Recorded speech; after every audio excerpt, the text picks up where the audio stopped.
একটি পাত্রে পরিষ্কার জল নিয়ে এর মধ্যে ফুলকপির টুকরোগুলো খুব ভালোভাবে ধুয়ে নেব।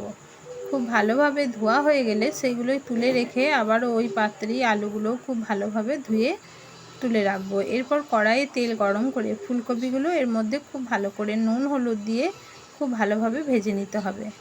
ফুলকপিগুলো ভাজা হয়ে এলে তারপর আমি এখানে ছোট ছোট কেটে রাখা পনিরগুলোও সামান্য পরিমাণে হলুদ এবং নুন দিয়ে ভেজে নেব। ফুলকপিগুলো খুব বেশি না ভাজলেও হবে, পনিরগুলো খুব বেশি না ভাজলেও হবে। পনির ভাজা হয়ে গেলে এরপর আমি তেল গরম করে তেলের মধ্যে পরিমাণ মতো নুন হলুদ টমেটো এবং আদা জিরে বাটা দিয়ে এই আলুগুলো আমি সেদ্ধ করে রেখেছিলাম খুব ভালোভাবে মশলার সঙ্গে কষিয়ে নেব। মশলার সঙ্গে আলুগুলো কষানো হয়ে গেলে ফুলকপিগুলো দিয়ে আবারও খুব ভালোভাবে নাড়াচাড়া করে এতে পরিমাণ মতো জল দিয়ে ফুটে উঠলেই তারপরেই নামিয়ে নিলেই রেডি হয়ে যাবে আমার পনির দিয়ে ফুলকপির তরকারি।